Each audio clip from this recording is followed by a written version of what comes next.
I've been living in Los Angeles for 2 years, and I've never been this cold in my life. I will pay anyone here $300 for Gore-Tex gloves. Anybody. I'm serious, I have the cash. Before I begin, I must point out that behind me sits a highly admired President of the United States and decorated war hero, while I, a cable television talk show host, has been chosen to stand here and impart wisdom. I pray I never witness a more damning example of what is wrong with America today.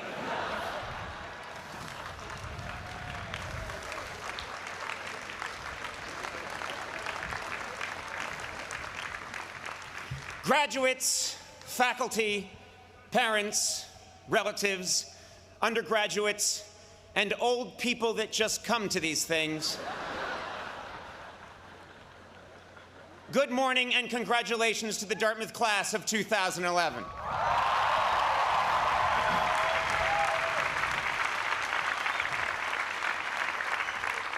Today, you have achieved something special, something only 92% of Americans your age will ever know: a college diploma.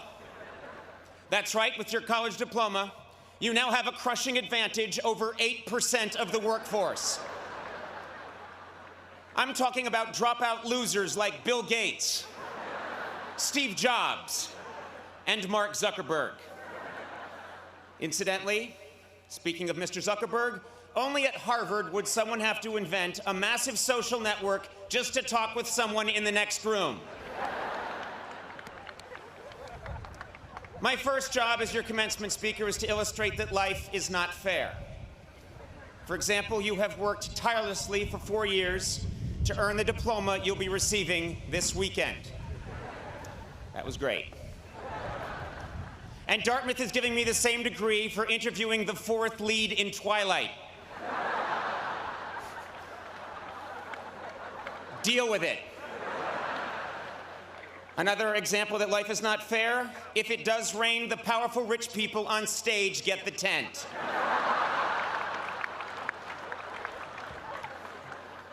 Deal with it. I would like to thank President Kim for inviting me here today. After my phone call with President Kim, I decided to find out a little bit about the man. He goes by President Kim and Dr. Kim. To his friends, he's Jim Kim, J to the K, Special K, J.K. Rowling, the Just Kidding Kimster, and most puzzling, Stinky Pete.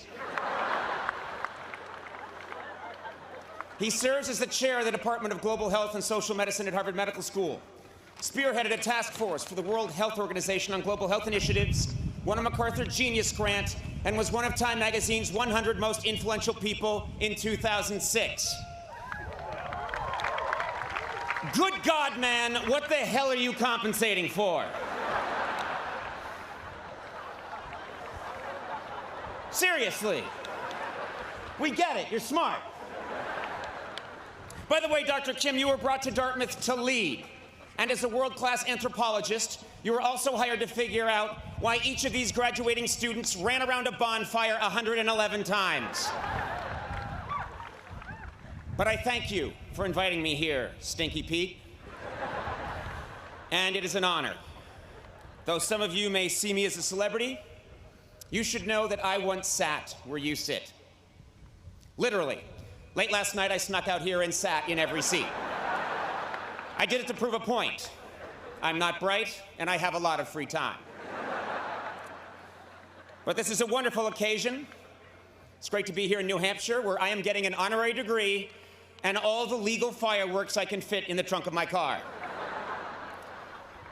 You know, New Hampshire's such a special place. When I arrived, I took a deep breath of this crisp New England air and thought, wow, I'm in this state that's next to the state where Ben & Jerry's ice cream is made.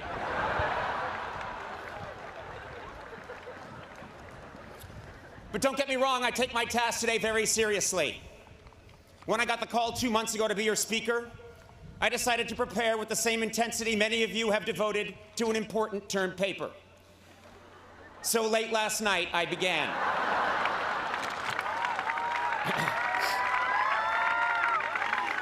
I drank 2 cans of Red Bull, snorted some Adderall, played a few hours of Call of Duty, and then opened my browser. I think Wikipedia put it best when they said Dartmouth College is a private Ivy League university in Hanover, New Hampshire, United States. Thank you and good luck. To communicate with you students today, I have gone to great lengths to become well-versed in your unique linguistic patterns. In fact, just this morning, I left Baker Berry with my Trippy Barry to eat a Billy Bob at the Bima when my Flitz de Francesca was blitzjacked by some D-bag on his FSP.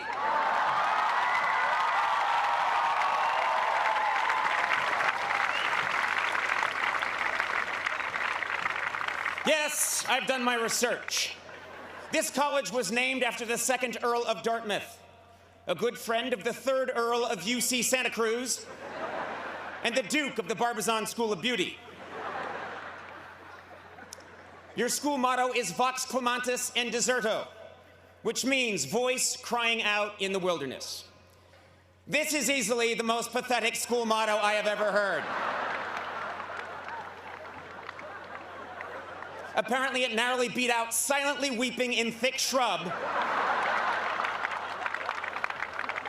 and whimpering in moist leave without pants. Your school color is green. And this color was chosen by Frederick Mather in 1867 because, and this is true, I looked it up, quote, it was the only color that had not been taken already. I cannot remember hearing anything so sad. Dartmouth, you have an inferiority complex, and you should not. You have graduated more great fictitious Americans than any other college. Meredith Grey of Grey's Anatomy, Pete Campbell from Mad Men, Michael Corleone from The Godfather. In fact, I look forward to next year's valedictory address by your esteemed classmate, Count Chocula. Of course, your greatest fictitious graduate is Treasury Secretary Timothy Geithner. Man, can you imagine if a real Treasury Secretary made those kinds of decisions?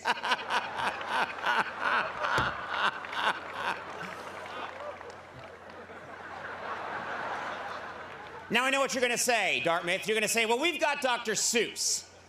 Well, guess what? We're all tired of hearing about Dr. Seuss. Face it, the man rhymed fafloozle with snoozle. In the literary community, that's called cheating. Your insecurity is so great, Dartmouth, that you don't even think you deserve a real podium.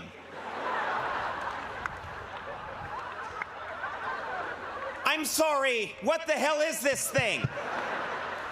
It looks like you stole it from the set of Survivor, Nova Scotia. Seriously, it looks like something a bear would use at an AA meeting.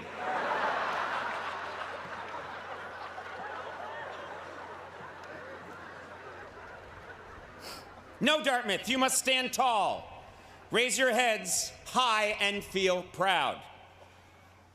Because if Harvard, Yale, and Princeton are your self-involved, vain, name-dropping older brothers, you are the cool, sexually confident, lacrosse-playing younger sibling who knows how to throw a party and looks good in a down vest.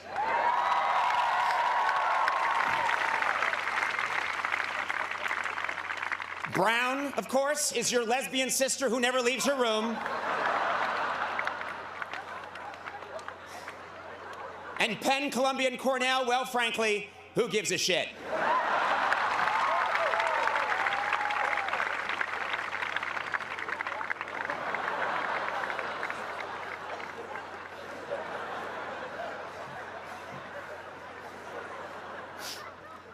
Yes, I've always had a special bond with this school. In fact, this is my 2nd time coming here. When I was 17 years old and touring colleges way back in the fall of 1980, I came to Dartmouth. Dartmouth was a very different place back then. I made the trip up from Boston on a mule. After asking the blacksmith in West Leb for directions, I came to this beautiful campus. No dormitories had been built yet, so I stayed with a family of fur traders in White River Junction. It snowed heavily during my visit, and I was trapped here for 4 months.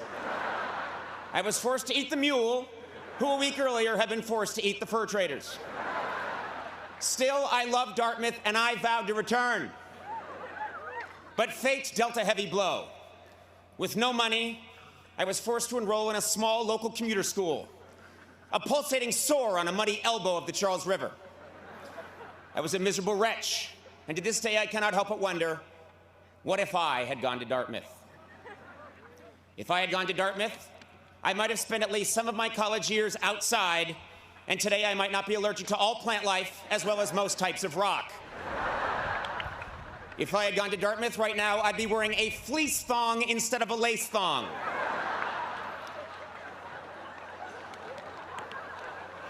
If I had gone to Dartmouth, I still wouldn't know the second verse to Dear Old Dartmouth. Face it, none of you do, you all mumble that part. If I had gone to Dartmouth, I'd have a liver the size and consistency of a beanbag chair. Finally, if I had gone to Dartmouth today, I'd be getting an honorary degree at Harvard. Imagine how awesome that would be.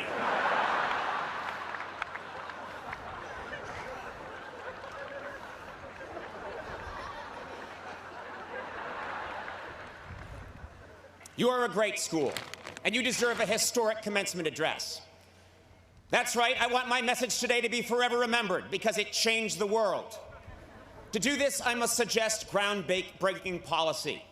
Winston Churchill gave his famous Iron Curtain speech at Westminster College in 1946. JFK outlined his nuclear disarmament policy at American University in 1963. Today, I would like to set forth my own policy here at Dartmouth. I call it the Conan Doctrine. Under the Conan Doctrine, all bachelor degrees will be upgraded to master's degrees. All master's degrees will be upgraded to PhDs. And all MBA students will be immediately transferred to a white-collar prison.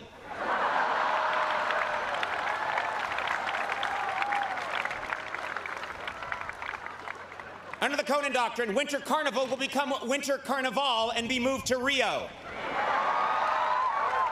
Clothing will be optional, all expenses paid by the Alumni Association. Your nickname, the Big Green, will be changed to something more kick-ass, like the Jade Blade, the Seafoam Avenger, or simply Limezilla. The D-plan and quarter system will finally be updated to the 1/64th system. Semesters will last 3 days.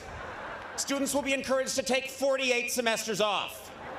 They must, however, be on campus during their sophomore 4th of July. Under the Conan Doctrine, I will reinstate tube stock. And I will punish those who tried to replace it with field stock. Rafting and beer are a much better combination than a field and a beer.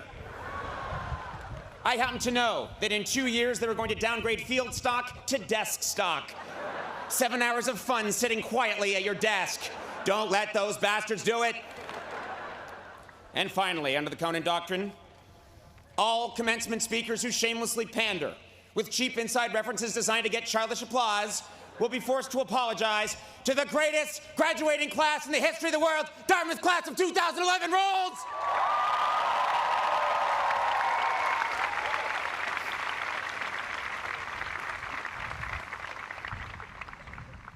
Besides policy, another hallmark of great commencement speeches is deep, profound advice, like reach for the stars. Well, today, I'm not going to waste your time with empty cliches. Instead, I'm going to give you real, practical advice that you will need to know if you're going to survive the next few years. First, adult acne lasts longer than you think. I almost canceled 2 days ago because I had a zit on my eye. Guys, this is important. You cannot iron a shirt while wearing it. Here's another one. If you live on ramen noodles for too long, you lose all feelings in your hands, and your stool becomes a white gel. And finally, wearing colorful Converse high tops beneath your graduation robe is a great way to tell your classmates that this is just the first of many horrible decisions you plan to make with the rest of your life. Of course, there are many parents here, and I have real advice for them as well. Parents, you should write this down.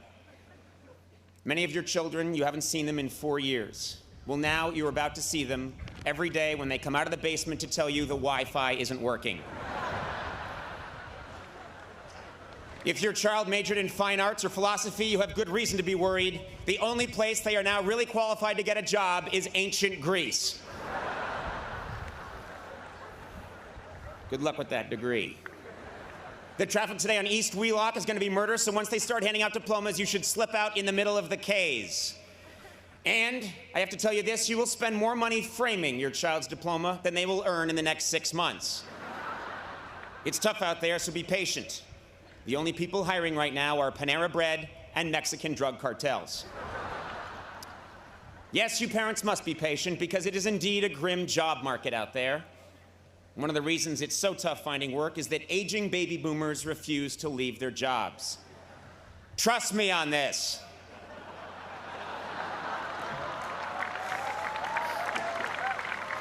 Even when they promise you for 5 years they are going to leave and say it on television, I mean, you can go on YouTube right now and watch the guy do it.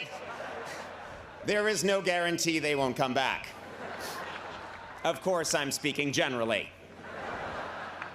But enough, this is not a time for grim prognostications or negativity. No, I came here today because, believe it or not, I actually do have something real to tell you. 11 years ago, I gave an address to a graduating class at Harvard.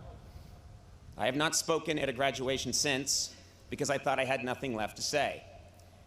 But then 2010 came. And now I'm here 3,000 miles from my home because I learned a hard but profound lesson last year, and I have to share it with you. In 2000, I told graduates, don't be afraid to fail. Well, now I'm here to tell you that though you should not fear failure, you should do your very best to avoid it.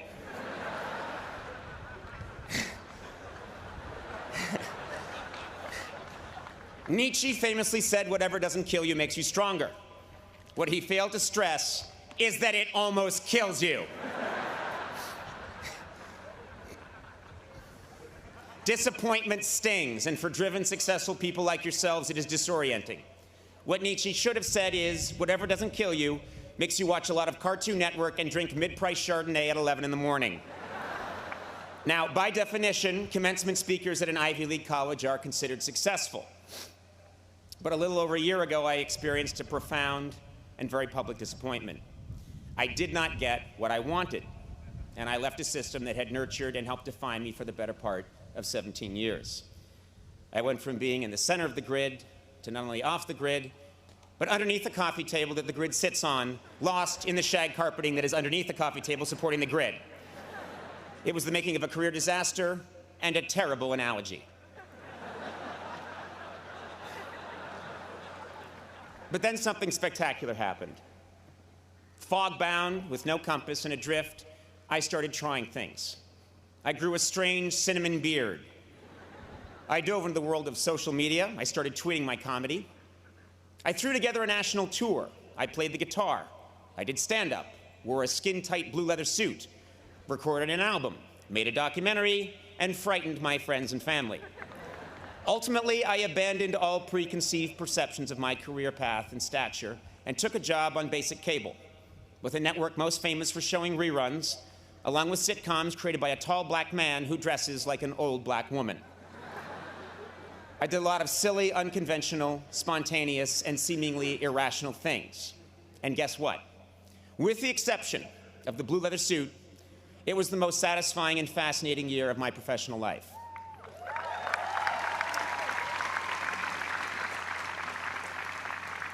To this day, I still don't understand exactly what happened, but I have never had more fun, been more challenged, and this is important, had more conviction about what I was doing.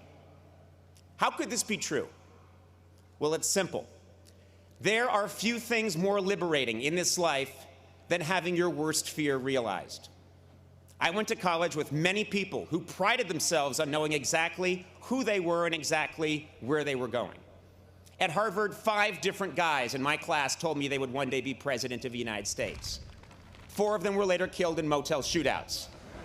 The other ones briefly hosted Blue's Clues before dying senselessly in yet another motel shootout. Your path at 22 will not necessarily be your path at 32 or 42. One's dream is constantly evolving, rising and falling, changing course. This happens in every job, but because I have worked in comedy for 25 years, I can probably speak best about my own profession. Way back in the 1940s, there was a very, very funny man named Jack Benny. He was a giant star, easily one of the greatest comedians of his generation. And a much younger man named Johnny Carson wanted very much to be Jack Benny. In some ways he was, but in many ways he wasn't. He emulated Jack Benny, but his own quirks and mannerisms, along with the changing medium, pulled him in a different direction. And yet, his failure to completely become his hero made him the funniest person of his generation. David Letterman wanted to be Johnny Carson, and was not. And as a result, my generation of comedians wanted to be David Letterman. And none of us are. My peers and I have all missed that mark in 1,000 different ways. But the point is this: it is our failure to become our perceived ideal that ultimately defines us and makes us unique. It's not easy, but if you accept your misfortune and handle it right, your perceived failure can become a catalyst for profound reinvention. So, at the age of 47,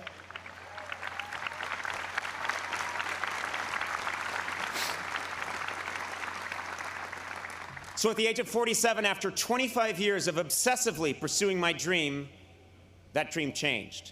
For decades in show business, the ultimate goal of every comedian was to host The Tonight Show. It was the holy grail. And like many people, I thought that achieving that goal would define me as successful. But that is not true. No specific job or career goal defines me, and it should not define you. In 2000, I told graduates to not be afraid to fail. And I still believe that. But today I tell you that whether you fear it or not, disappointment will come. The beauty is that through disappointment you can gain clarity, and with clarity comes conviction and true originality. Many of you here today are getting your diploma at this Ivy League school because you have committed yourself to a dream and worked hard to achieve it. And there is no greater cliche in a commencement address than follow your dream. Well, I'm here to tell you that whatever you think your dream is now, it will probably change, and that's okay. 4 years ago, many of you had a specific vision of what your college experience was going to be and who you were going to become. And I bet today most of you would admit that your time here was very different from what you imagined. Your roommates changed, your major changed. For some of you, your sexual orientation changed. I bet some of you have changed your sexual orientation since I began this speech. I know I have. But through the good, and especially the bad, the person you are now is someone you could never have conjured in the fall of 2007. I've told you many things today, most of it foolish, but some of it true. I'd like to end my address by breaking a taboo and quoting myself from 17 months ago. At the end of my final program with NBC, just before signing off, I said, "Work hard, be kind, and amazing things will happen." Today, receiving this honor and speaking to the Dartmouth class of 2011 from behind a tree trunk, I have never believed that more. Thank you very much and congratulations.